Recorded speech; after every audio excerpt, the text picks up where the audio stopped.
Einstein a dit « Le comble de la bêtise est de faire toujours la même chose et espérer un résultat différent. » Toi, lorsque tu poursuis l'atteinte d'un objectif, que changes-tu d'un essai à l'autre ou d'une tentative à l'autre? On a peur d'échouer, de se tromper et d'avoir l'air fou. Cela freine même l'élan d'essayer. Mais pour ceux qui continuent d'avancer, comment savoir où et quand s'arrêter? Bienvenue dans La richesse des différences, le podcast où l'on démystifie les subtilités de la vie et on s'ouvre à une réalité plus vaste en choisissant de s'ouvrir sans jugement. Chaque épisode est une invitation à revoir et à créer ta propre vérité. Aujourd'hui, par le biais de la différence entre persévérance et acharnement, tu pourras enfin savoir comment te respecter dans tes limites, cesser de te juger ou pire, d'abuser de toi sans le savoir. Et j'ai choisi vraiment de faire cet épisode-là parce que ça touche tout le monde, peu importe le niveau d'évolution où est-ce qu'on est rendu, on est tous sujets à abuser de nous dans des atteintes d'objectifs, dans des quêtes de prouver quelque chose, autant que ce soit à nous ou à quelqu'un d'autre, on a tendance à vouloir se prouver et c'est par là qu'on va chercher souvent de la valorisation, donc qu'on s'accorde de la valeur, qu'on s'estime et c'est par là qu'on va chercher éventuellement de la confiance en soi si on s'est pas trop planté en route.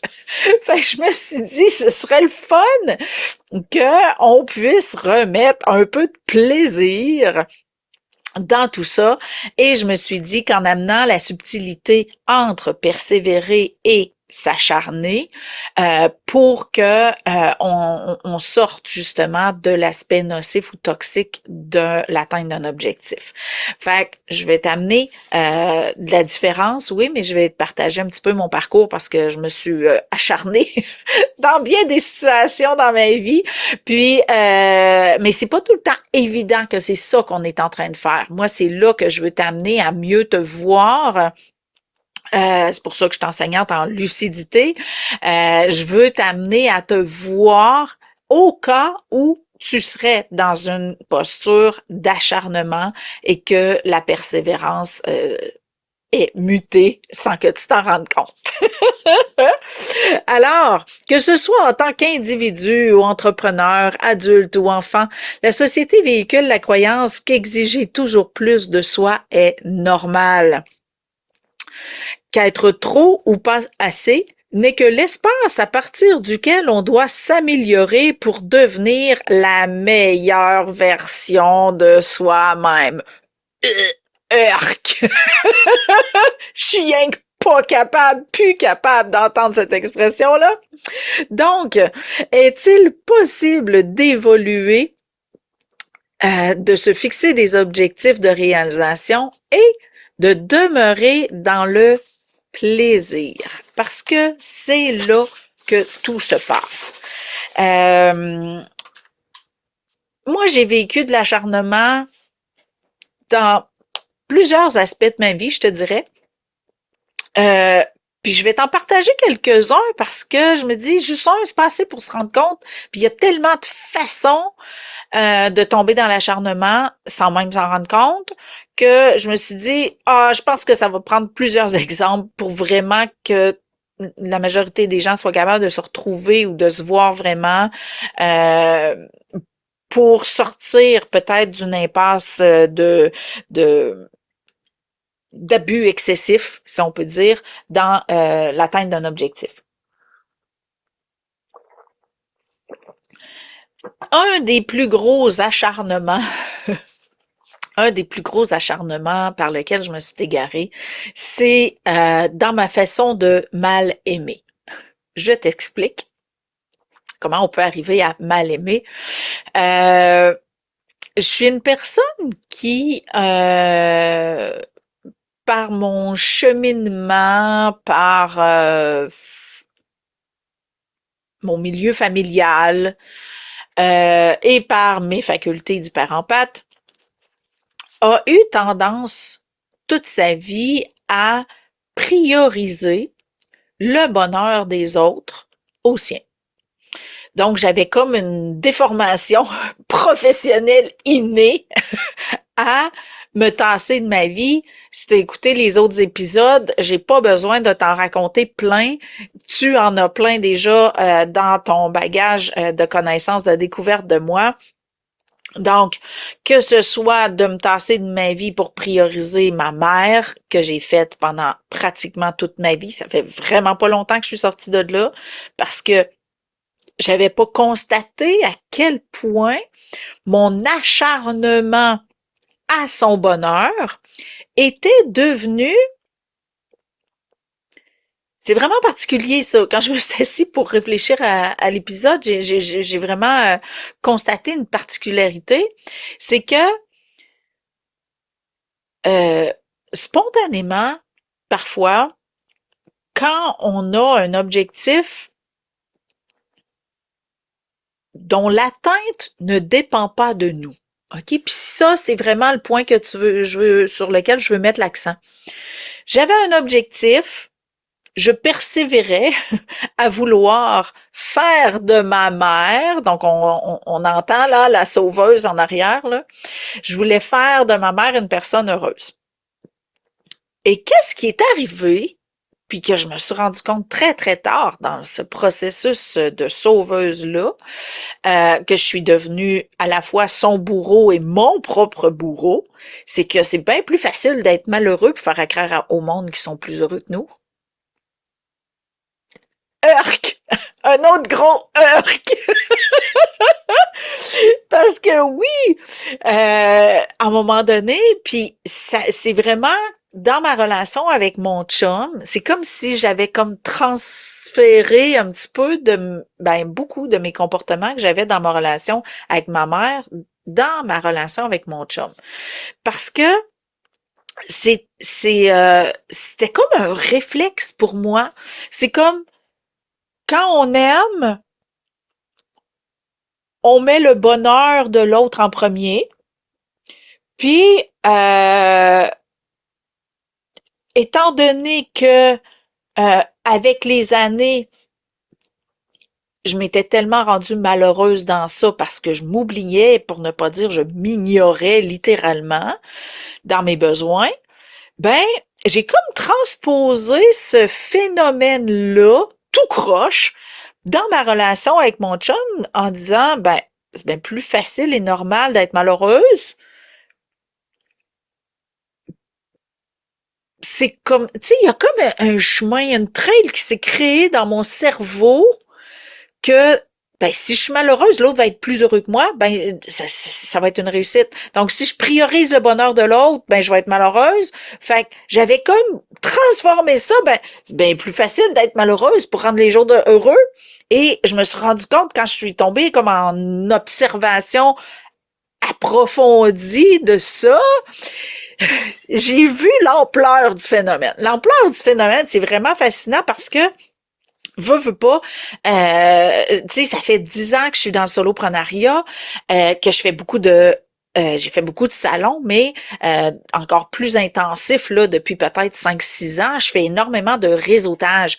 Et je m'étais rendu compte, bizarrement, sans trop faire de corrélation ou de cause à effet ou de conscientiser l'espèce de schéma poche que j'avais, que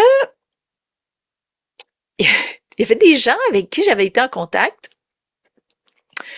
qui, pouf, avaient comme fait un coming out dans leur réalisation, fait leur coming out et par après, ils revenaient venir vers moi pour me dire, ben ouais, mais c'est juste parce que tu m'as dit cette phrase-là.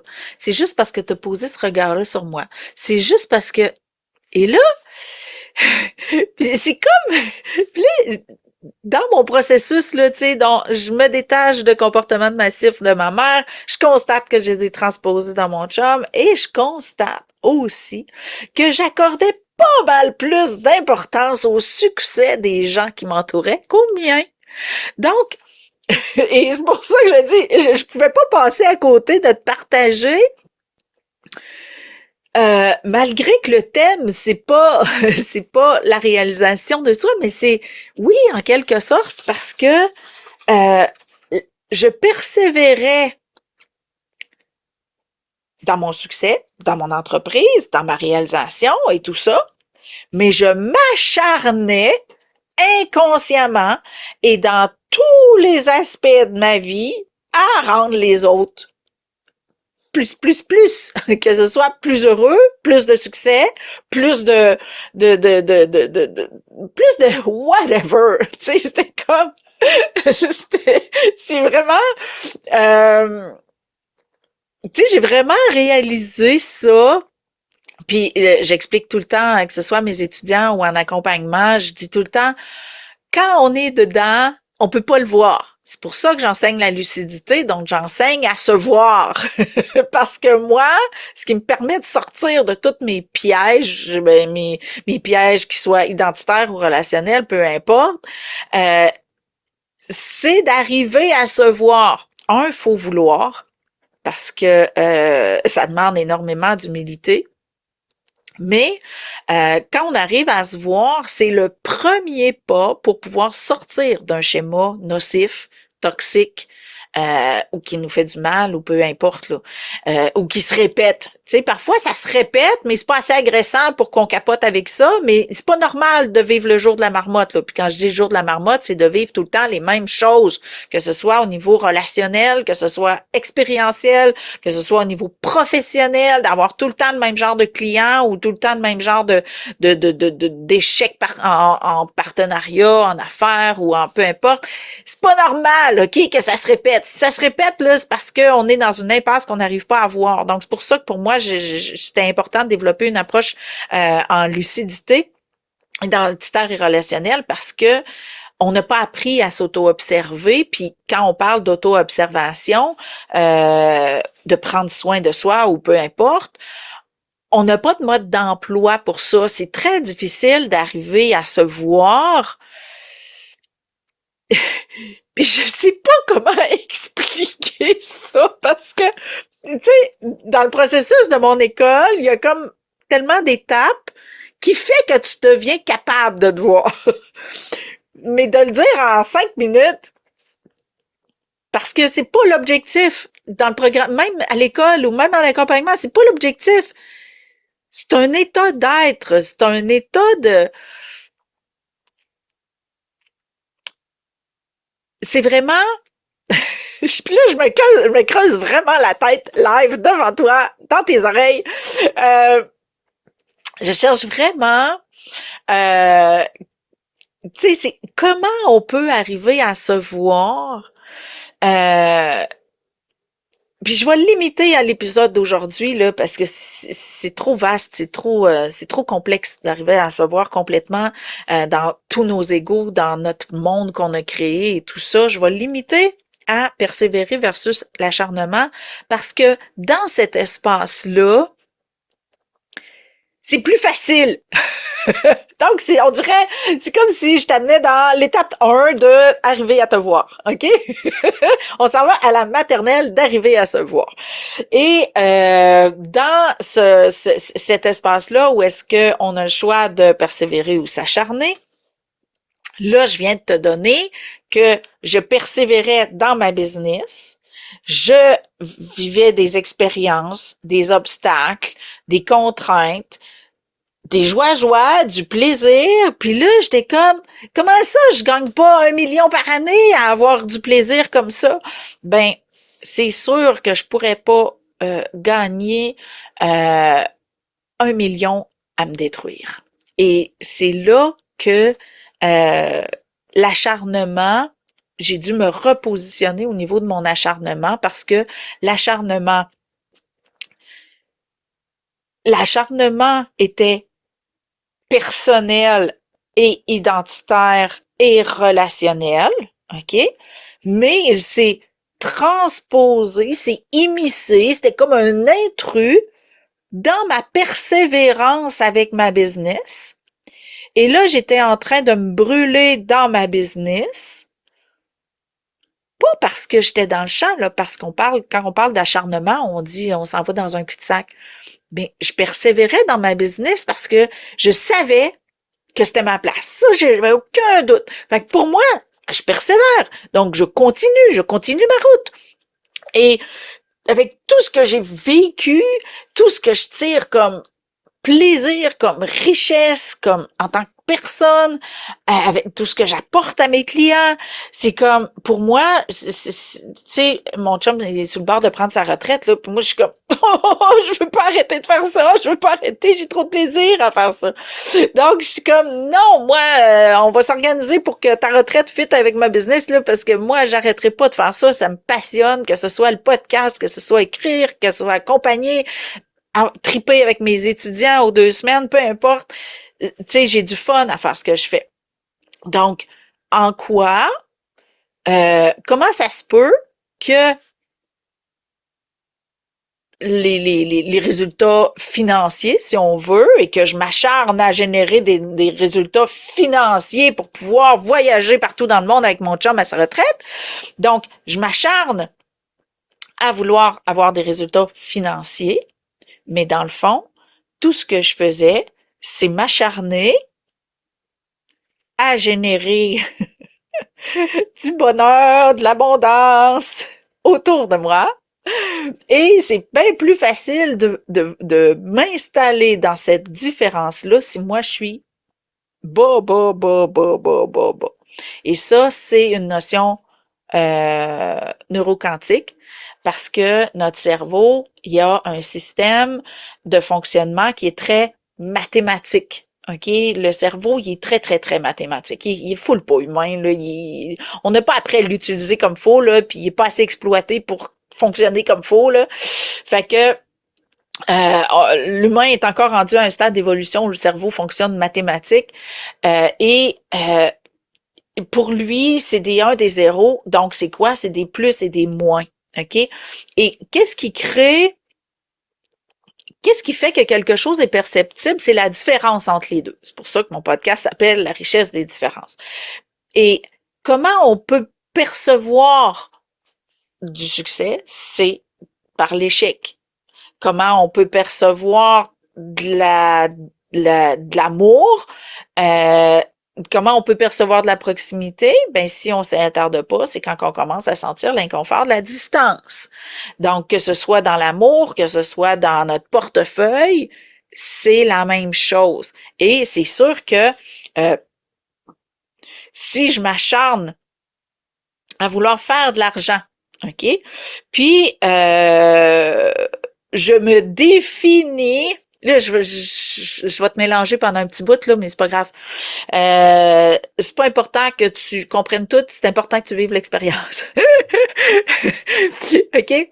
Si tu te définis en tant que personne pauvre, mais que ton objectif inconscient d'acharnement, c'est de rendre les autres riches, de rendre les autres heureux, ben, tu vas te proposer tes poches parce que tu génères pas autant d'argent que tu voudrais, que ce soit de l'argent ou de l'amour, de l'amitié, des relations, on s'en fout, là, OK? Je prends l'exemple de l'argent parce que j'imagine que c'est ce qui touche le plus de monde. Parce que si mon objectif inconscient d'acharnement, c'est de rendre les autres heureux, c'est bien plus facile d'être pauvre parce que je crée la différence de « ils sont full riches! Cool, j'ai réussi! Ils sont full riches! Ils sont full heureux! Ils sont full dans la joie! Donc, je me crée full joie dans un objectif inconscient qui me fait du mal en me définissant comme malheureuse, pauvre, isolée, peu importe. OK? Parce que l'objectif de nos égos est très différent de ce qu'on croit vouloir, croit choisir. Et c'est pour ça que c'est si important de voir nos égos à l'œuvre, parce que je pourrais me proposer un échec je fais pas encore 1 million par année, alors que je suis dans un espace de succès intense. Tout le monde autour de moi sont plus riches que moi, ils ont plus de whatever, là. OK? Fait que c'est vraiment euh, une zone à égarement facile, je te dirais, d'avoir des objectifs d'acharnement inconscient, donc d'acharnement de nos égos, qui font que consciemment, on se propose des échecs alors que nos égos crient victoire en silence. Puis là, je t'ai mélangé, puis j'aurais quasiment envie de te dire c'est volontaire parce que nos égos ne fonctionnent pas avec une tête d'adulte, ils fonctionnent avec une tête d'enfant. Donc, on s'organise pour que le cerveau décroche pour que les enfants puissent se voir, être accueillis. Et ne t'en veux pas de pas comprendre. Puis si tu as compris, tant mieux. Mais je voulais vraiment te partager cet espace-là où est-ce que c'est... d'ailleurs, je m'en vais au sommet un sommet auquel je vais participer. C'est un sommet sur l'abondance. Puis c'est justement ça que je vais aller apporter comme ressource de comprendre que c'est si facile de se proposer un manque que ce soit de l'argent, de l'amour, des relations, du succès. C'est tellement facile de se proposer un manque alors qu'on a un ego qui crie victoire par ce manque-là. C'est un ego identitaire, relationnel, professionnel, on s'en fout. C'est un ego. Et lui, son objectif est pas tout le temps le même que celui qu'on choisit en conscience. Fait que c'est très important d'être à l'écoute puis d'arriver à se voir dans nos zones d'abondance. Fait que si tu te proposes le manque, je sais plus dans quel épisode, me semble que c'est quand même assez récent, j'avais dit, si tu te proposes le manque à quelque part, choisis volontairement d'aller voir où est-ce que tu abondes. On peut pas manquer de tout dans tout. C'est impossible. Parce que il y a un schéma d'équilibre, on appelle ça universel, divin, quantique, on s'en fout, là. C'est impossible que tu manques de tout dans tout. OK?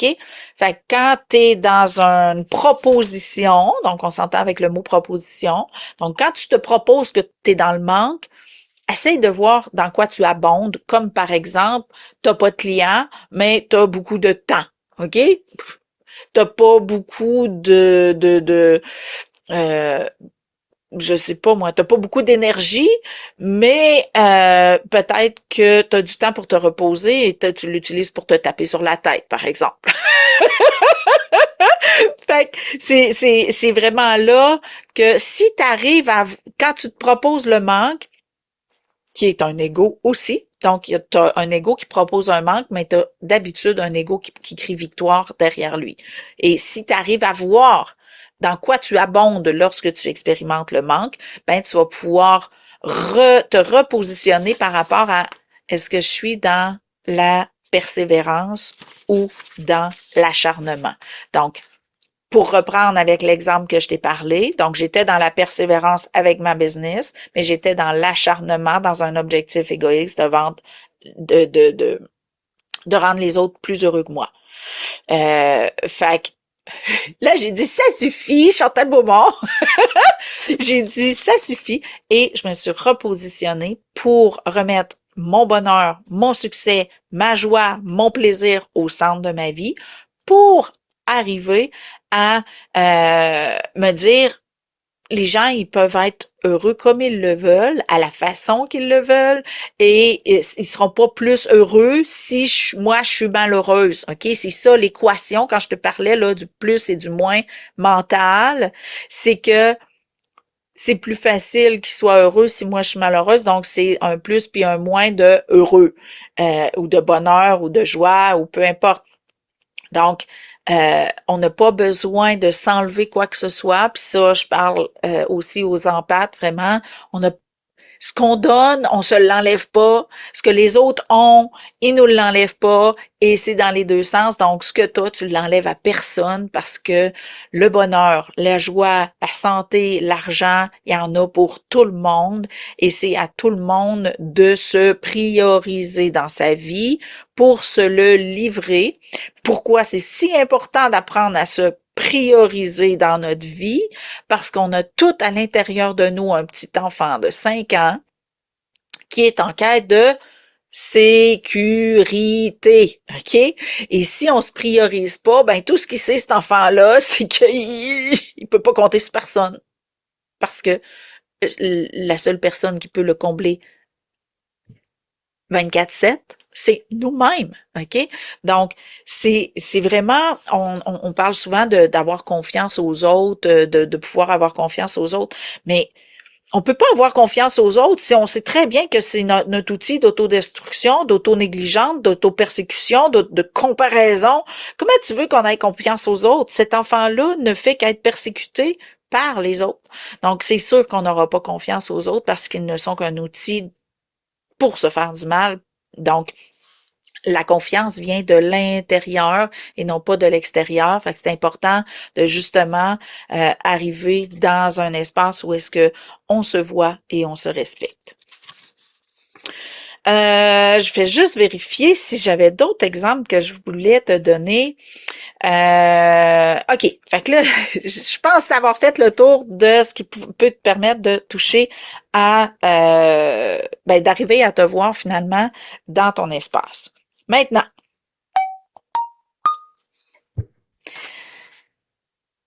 comment concrètement arriver à te voir si tu es dans un espace de persévérance ou d'acharnement? Je te dirais là, le signe numéro 1, le signe numéro 1, c'est ton niveau de plaisir / énergie. Parce que ça va ensemble. OK? On n'est pas venu au monde pour se priver de quoi que ce soit. On n'est pas venu au monde pour se faire chier. C'est pour ça que mon slogan, c'est comment exister sans se faire chier. Donc, on n'est pas supposé se faire chier dans la vie. Est-ce que les arbres se font chier pour mériter leur eau et leur soleil? Non. Et on est une création de la nature, donc on est supposé de marcher de la même façon, sauf si on est convaincu ou convaincu du contraire. Alors,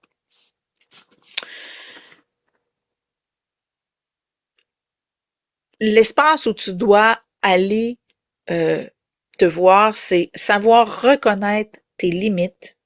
Ça veut dire quoi? Apprendre à les respecter sans te juger ou te définir. OK? Et c'est vraiment là le gros piège. Le gros piège entre persévérer et s'acharner. Je te donne deux petites définitions très simples.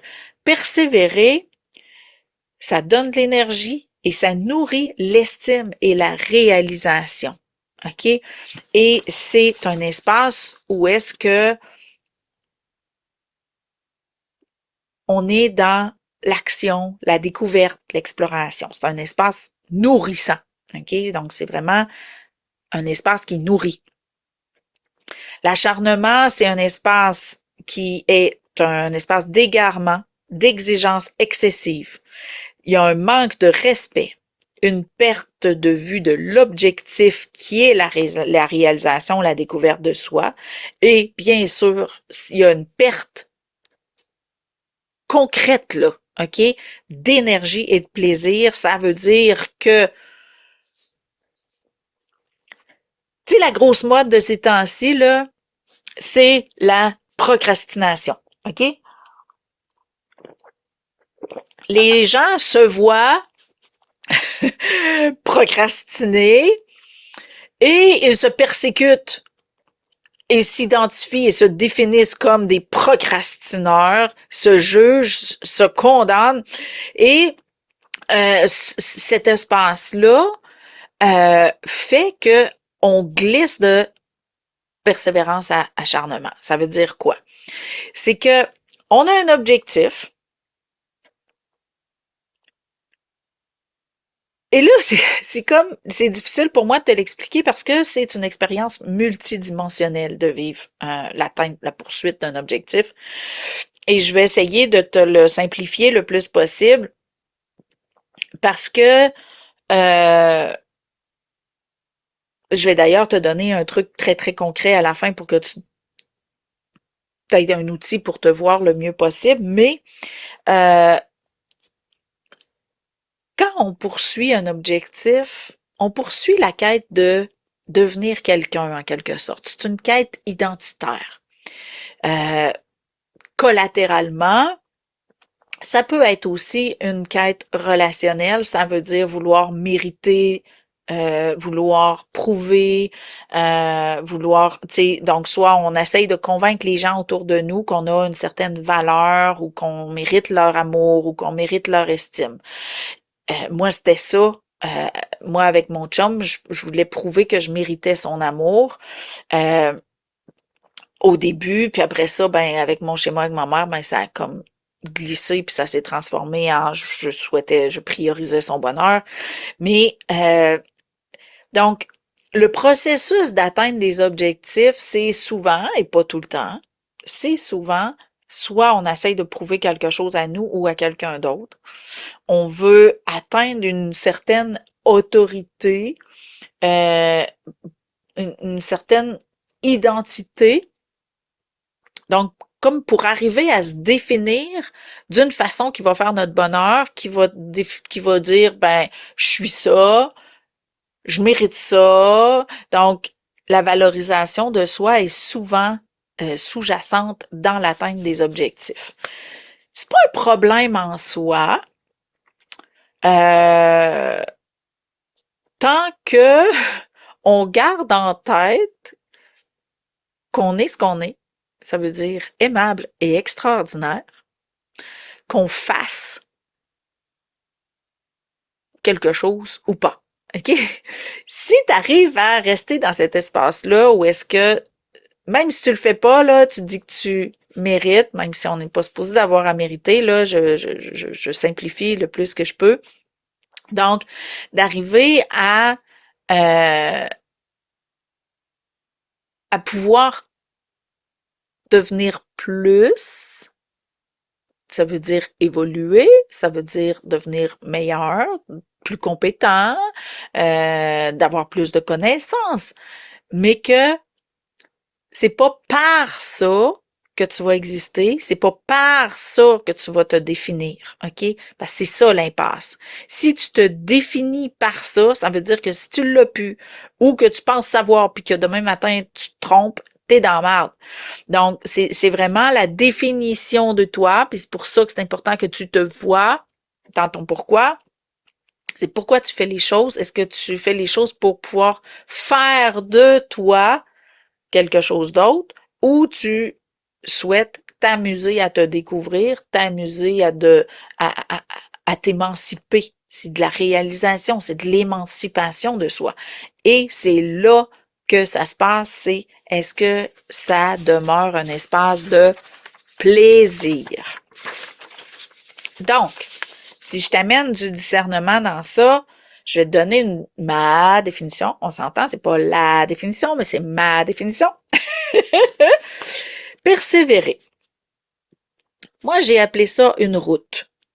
Une route d'exploration/évolution, nourrie par la réalisation de soi, la curiosité ou un objectif, dans le respect de soi, de ses limites, et où le plaisir conserve sa place par le droit de changer de route.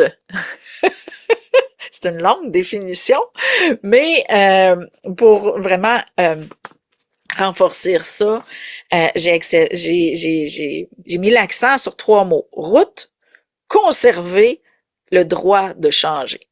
Ça veut dire quoi? Ça veut dire que si dans ta persévérance, tu te retires le choix d'atteindre ton objectif, OK?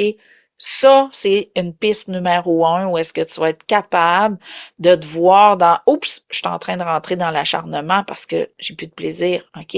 Donc, donne-toi le droit de changer d'idée. Donne-toi le droit de changer de route. Ça veut dire quoi? Ça veut dire je peux changer, modifier mon objectif en l'ajustant ou carrément dire finalement, je pensais que j'allais avoir du fun à faire ça, mais j'ai pas de fun, pas en tout. Et bang, on change de route. OK? Donc, si tu es rendu dans l'espace où tu n'as plus le choix d'atteindre ton objectif, si tu es rendu dans l'espace où il n'y a plus de plaisir, tu es dans l'acharnement. OK? Si tu es encore dans le plaisir, tu t'amuses encore, tu te découvres encore, tu explores encore, tu évolues encore et tu es contente d'évoluer puis de progresser, de te découvrir, là, tu es dans la persévérance de l'atteinte de ton objectif et c'est ce qui est probablement la conséquence du choix de ben ça se peut que j'apprenne des choses que je sais pas que j'ai à apprendre. Ça se peut que je découvre des choses sur la route sans nécessairement atteindre mon objectif. Puis ça se peut que je considère que j'ai atteint mon objectif avant d'avoir atteint mon objectif initial parce que finalement, je savais pas, mais j'avais envie de découvrir ça, j'avais besoin d'atteindre ça. Donc, c'est vraiment là où est-ce que la légèreté au quotidien va s'installer. Tu vas avoir de l'énergie pour faire les choses parce que tu seras plus en exigence, mais bien en je prends une marche. J'ai emprunté la route d'une découverte, puis je sais pas ce que je vais découvrir, puis je sais pas quand est-ce que je vais considérer que je suis rendu. OK? C'est là l'espace de choix. Est-ce que tu considères que tu es rendu? Est-ce que euh, est-ce que tu crois ou choisis de continuer à t'amuser sur une route inconnue? Parce que quand ça devient plus difficile, ça devient moins confortable, OK? Et c'est pour ça que tu dois te ramener à ton choix pour conserver ton plaisir. Bon, c'est rendu difficile, c'est plus difficile que je pensais, mais coudonc, j'aime ça, me découvrir, j'aime ça, m'émanciper, j'aime ça, cheminer, ben là, c'est bon, OK? Mais reviens toujours à ton choix quand tu commences à t'épuiser pour être sûr que tu n'es pas en acharnement. Donc, l'acharnement, c'est très simple. La petite définition toute courte, parce que dans le fond, c'est l'opposé de persévérer dans le plaisir.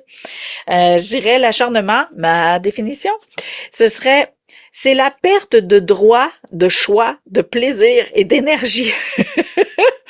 C'est de l'exigence excessive, de l'abus et c'est forcé inutilement. OK? Normalement, quand on est dans le plaisir, on n'a pas à se forcer. Il y a beaucoup de gens, surtout dans l'entrepreneuriat, qui ont tendance à exiger d'eux-mêmes d'aller sur des voies pour promouvoir leur rayonnement, des voies pas confortables, comme par exemple les médias sociaux, comme faire des lives, comme faire des vidéos, comme se mettre de l'avant d'une façon quelconque. Donc, il y a beaucoup de il faut et de croyances, d'exigences dans l'entrepreneuriat. Et souvent, il y a beaucoup de personnes qui vont dire, ben, il faut que je mette de côté mon système de valeurs, puis que je me plie à des façons de faire qui me parlent pas. Ben, ça, c'est de l'acharnement. OK? On n'a pas à s'imposer. On doit permettre que ça puisse prendre une autre façon, une autre route, parce que surtout, tu sais, je suis en train de développer là mon service d'accompagnement pour les gens qui veulent aller vers YouTube ou vers le podcast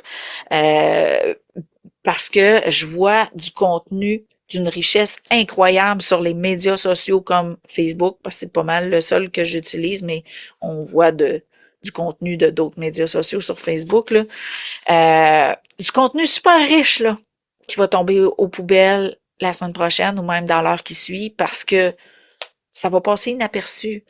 Puis je trouve ça vraiment triste que des gens persévèrent et pour certaines personnes s'acharnent à se plier aux croyances sociales que ça doit passer par les médias sociaux, sinon on sera pas vu, alors que il y a des outils pour rayonner beaucoup plus pertinemment, adéquatement, comme Google, comme YouTube, qui ne sont pas des médias sociaux, mais qui sont des moteurs de recherche pour les gens qui te cherchent. Fait que c'est beaucoup plus et c'est là que tu sais, je regarde des choses puis oh wow, c'est donc ben hot et là j'ai envie de pleurer parce que ça va être perdu parce que il y a des médias sociaux qui flushent le contenu littéralement après 30 jours, il y a des médias sociaux que tu sais il y a un boom de visibilité puis pouf après ça l'arrête. Donc c'est sûr que le type de contenu fait une différence, mais le lieu de déploiement fait une énorme différence. Donc, c'est sûr que si on s'acharne à publier 5 posts par jour, 5 reels par jour, puis qu'on se demande au bout d'un mois pourquoi on est épuisé, ben c'est parce qu'on tire la moitié de ce qu'on fait dans les vidanges. C'est pas plus.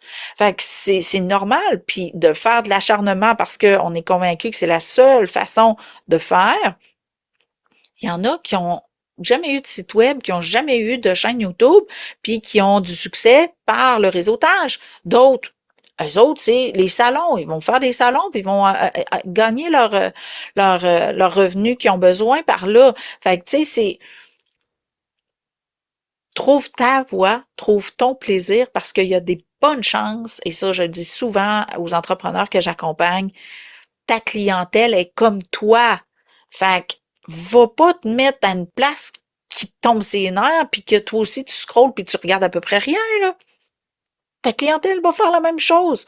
Fait que va à des endroits où est-ce que tu es capable, toi, d'avoir du plaisir à aller chercher des ressources et que toi, tu vas avoir du plaisir à produire ton contenu. Donc, c'est ce qui va faire vraiment une différence, qui va pouvoir te garder dans la persévérance / plaisir au lieu de l'acharnement / perte d'énergie, perte de plaisir, parce que ton plaisir doit être au centre de ta vie, il doit aussi être au centre de ta business. Et c'est là que exiger démesurément de toi n'est pas oui, il faut sortir de nos zones de confort là. Tu sais, c'est comme si tu restes caché chez vous là, il y a peu de chances qu'il y a des gens qui te trouvent, mais tu peux sortir de chez vous. À cette heure, il y a tellement de façons de sortir de chez nous. On peut avoir un magasin, on peut réseauter, on peut faire du réseautage en ligne, on peut faire des médias sociaux, on peut faire du YouTube, on peut avoir juste un site web. Il y a plein de façons de rayonner. Trouve la tienne. Et au niveau personnel, au niveau de la persévérance versus l'acharnement, ben regarde au niveau de tes relations, de quelle façon tu obtiens l'attention, de quelle façon tu nourris tes relations pour ne pas, encore une fois, être dans l'acharnement d'une quête d'identité, d'une quête d'approbation, d'une quête de reconnaissance, d'une... Regarde, on s'entend là, on les connaît les quêtes là. Donc, pour ne pas être dans un acharnement qui te détruit. Comme moi j'ai fait, je m'acharnais au bonheur des autres alors que le mien, mais que ça adonne. Lorsque ça adonnera. Alors, j'aimerais vraiment, avant de terminer puis de te donner le mantra, j'aimerais vraiment que tu commentes sous la vidéo comment toi, tu reconnais tes limites. Parce que c'est vraiment là que je veux t'amener. Comment tu peux te voir dans est-ce que je suis en réalisation, donc persévérance, ou est-ce que je suis dans l'acharnement? Je te donne 3 questions à te poser, puis j'aimerais que tu commentes, toi, tes limites sont où? Parce que les 3 questions, c'est pourquoi tu fais ce que tu fais? La deuxième chose, pour qui tu fais ce que tu fais? Et la troisième question, en quoi cela t'apporte du plaisir? OK? Et à l'issue de ces 3 questions-là, ben si à la question numéro 1, c'est pas pour te donner du plaisir, si à la question numéro 2, c'est pas pour toi, puis si à la question numéro 3, il y en a pas de plaisir, t'es dans l'acharnement, il y a de fortes chances, et t'es pas dans un axe sain de persévérance. OK? Donc, tu dois apprendre, t'entraîner à te reconnaître dans tes limites parce que euh, tout besoin, et ça, je te donne une phrase clé que je véhicule beaucoup dans l'école puis dans mon service d'accompagnement, je te donne une piste. Tous nos besoins sont sujets à devenir une limite un jour. Et euh, c'est souvent quand on est prisonnier d'un ego qu'on n'est plus capable d'accorder l'espace à nos limites et que le besoin devient de l'abus de soi. Fait sois toujours vigilant, vigilante, parce qu'il y a beaucoup de besoins comme, admettons, OK? Je te donne un exemple. Euh, un ego pourrait avoir besoin d'être généreux. OK? Je sais pas, moi, tu as vu des gens généreux, puis mon Dieu, ils sont donc bien aimés, et tu décides de devenir une personne généreuse. Ben, au début, tu vas être généreuse, on va appeler ça normal. Et éventuellement, ben, les gens vont t'apprécier. Et là, tu vas exister en tant que personne généreuse. Et là, ça va être une réputation. Donc, les gens vont venir vers toi dès qu'ils ont besoin de quelque chose. Et là, ils vont te demander toujours plus. Et là, ils vont parler à d'autres. Ah, va voir elle, ça va lui faire plaisir. Et là, ça va faire comme boule de neige. Et éventuellement, ta générosité va attirer les goélands. Les goélands au Québec, c'est des oiseaux qui sont très ils vont manger là tout ce qui est possible de manger. Ils sautent sur tout. Donc moi ce que j'appelle des goélands, c'est des personnes qui vont venir nous siphonner. Donc chercher le maximum de tout ce qu'on pourrait avoir à donner. Et c'est souvent le syndrome des personnes généreuses. Et des hyperempathes, bien sûr, de donner au-delà de leur capacité. Et c'est ça que je parle pour arriver à te voir si tu es dans un acharnement identitaire. Ça veut dire que tu te définis par ta générosité. Donc, si tu es rendu à plus être capable de donner puis avoir l'impression que tu es entouré de goélands et que toi, quand tu as besoin d'aide, tu donnes pas le droit d'avoir besoin d'aide, tu le nommes pas, et pire encore, il y a personne qui vient quand tu demandes de l'aide, ben c'est parce que tu es dans un processus d'acharnement contre toi, OK? Mais t'es pas une mauvaise personne, une personne généreuse, c'est une belle qualité, mais on s'entend-tu qu'elle peut devenir très nocive quand ça devient dans l'acharnement. Donc, l'acharnement, c'est pas juste au niveau du faire, ça peut être aussi au niveau de l'être. Et c'est là que c'est important que tu te vois si tu es dans un espace d'acharnement identitaire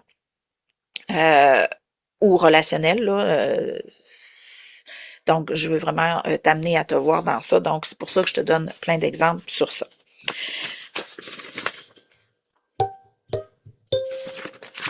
Je termine avec notre super mantra de la semaine pour vraiment t'amener à te repositionner sainement dans ça.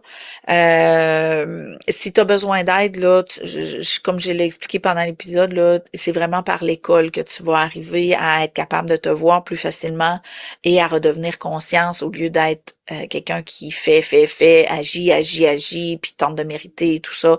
C'est un des processus qui s'expérimente comme par magie, sans que tu ailles à changer, sans que tu ailles à t'améliorer, sans que tu ailles à apprendre des choses, tu vas vivre un processus qui va t'amener à te repositionner dans ta vie au statut de conscience et tu vas sortir du complexe identitaire, comme je t'ai expliqué. Donc, ça, c'est vraiment un processus dans lequel on glisse sans s'en rendre compte, de la même façon qu'on a glissé jusqu'à maintenant sans s'en rendre compte, mais dans le processus inverse où ce que tu redeviens un agent libre au lieu d'être en prison par ta définition de toi. Fait que ça, c'est vraiment un processus que je tenais à rendre confortable et c'est par le biais de l'école que c'est confortable parce que c'est une approche pédagogique. Donc, il y a de la structure puis de la pédagogie qui fait que tu chemines progressivement vers une nouvelle réalité, une nouvelle façon d'appréhender la vie, de vivre ta vie, de vivre tes relations, d'exister. Donc, c'est très, très, très subtil. On peut pas imaginer la transformation qu'on va vivre dans un cheminement comme ça. On peut juste le vivre et en jouir pendant le processus et à la fin. Donc, ceux qui ont terminé sont vraiment wow dans leur vie, mais ceux qui sont dans le processus sont comme donc ils vivent beaucoup de surprises. Alors, je t'amène le mantra maintenant pour t'aider à intégrer tout ça dans un maximum de confort. Même si j'ai du plaisir à me dépasser et m'améliorer, je demeure à l'écoute de mes besoins et limites pour que ma persévérance soit un espace de confort et d'amour de moi. Alors, je répète, même si j'ai du plaisir à me dépasser et m'améliorer, je demeure à l'écoute de mes besoins et limites pour que ma persévérance soit un espace de confort et d'amour de moi. OK? Donc, on pourrait continuer avec « j'évite ainsi l'acharnement qui me détruit ». Alors, c'est ce qui termine l'épisode d'aujourd'hui. Je te remercie beaucoup pour ton écoute. Je suis consciente que c'était... j'ai passé par toutes sortes d'espaces, mais veux pas, l'expérience humaine est une expérience multidimensionnelle et mon hyper-lucidité, qui est ma passion, c'est la passion que j'enseigne, la lucidité, j'ai envie que tout le monde se rende là. J'ai envie que tout le monde ait le confort de choisir dans quelle dimension ils vont vivre leur vie, d'être conscients qu'ils peuvent changer de dimension comme ça, comme ça. Donc, pour moi, c'est une approche qui... J'étais contente quand j'ai trouvé un mot parce que le développement personnel, j'aimais vraiment pas ni l'appellation ni le processus, ce qu'on exige tout le temps plus de nous.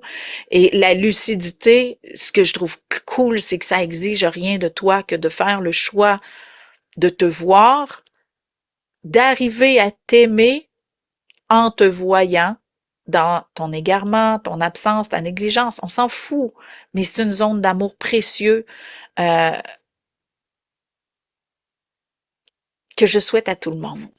Parce que quand on se voit, on redevient capable de choisir consciemment, puis en connaissance de cause. Tu sais l'expression, là, je veux faire un choix en connaissance de cause.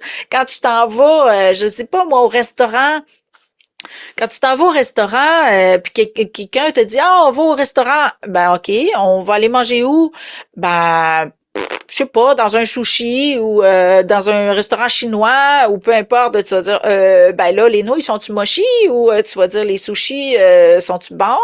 Donc, tu veux faire un choix en connaissance de cause quand tu vas manger au restaurant, ben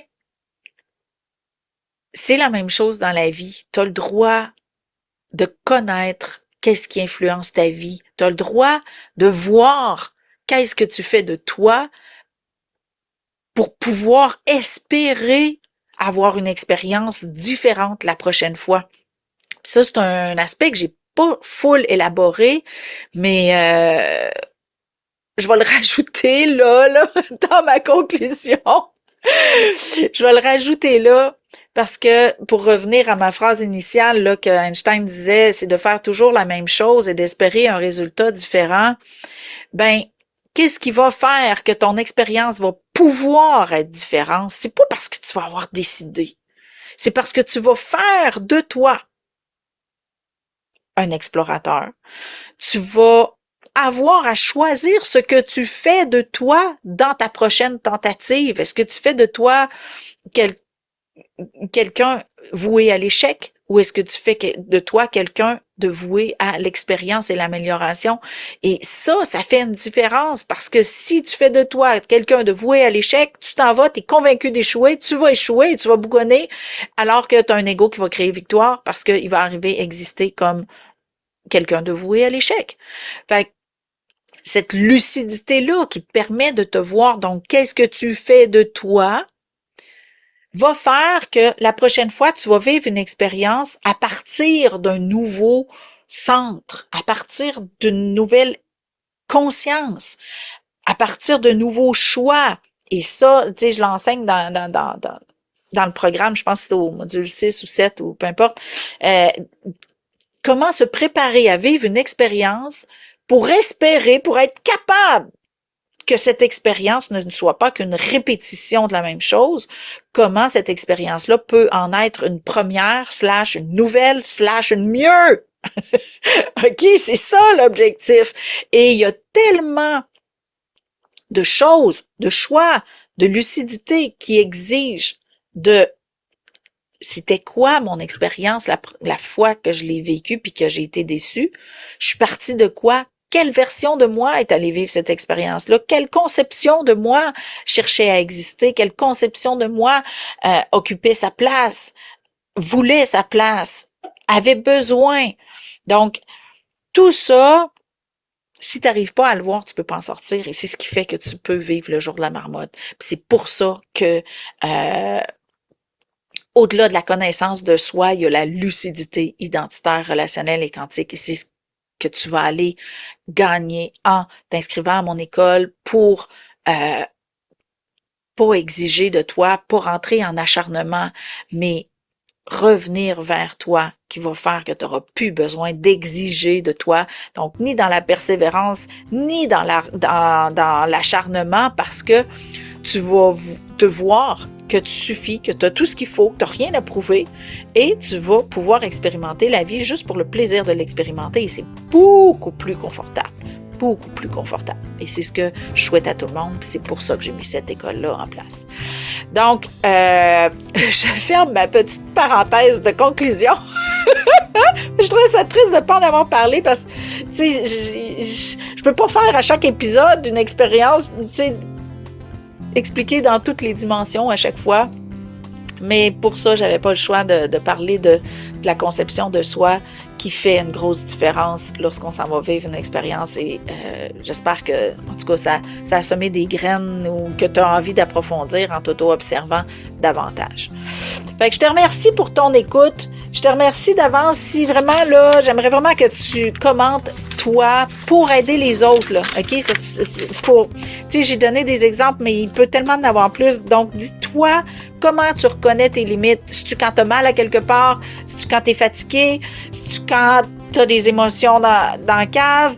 Moi, quand mon bureau est à l'envers, là, quand je travaille, là, quand mon bureau est à l'envers, ça veut dire que je suis en train d'abuser de moi d'une quelconque façon, j'ai besoin de me recentrer. Ça peut être tellement de façons. Donne ta façon pour que les gens puissent se voir, là. OK? On va faire un relais. Lucidité. Comment tu te rends compte que tu abuses de tes limites, que tu as atteint une limite. Partage ça, ça va être vraiment cool pour que tout le monde puisse se voir avec plus de facilité. Je t'envoie un gros câlin. Je te souhaite une excellente journée. Et on se voit la semaine prochaine où est-ce qu'on va parler de juger versus condamner. Ta-na-na-na! Je te souhaite une super de belle semaine. À bientôt.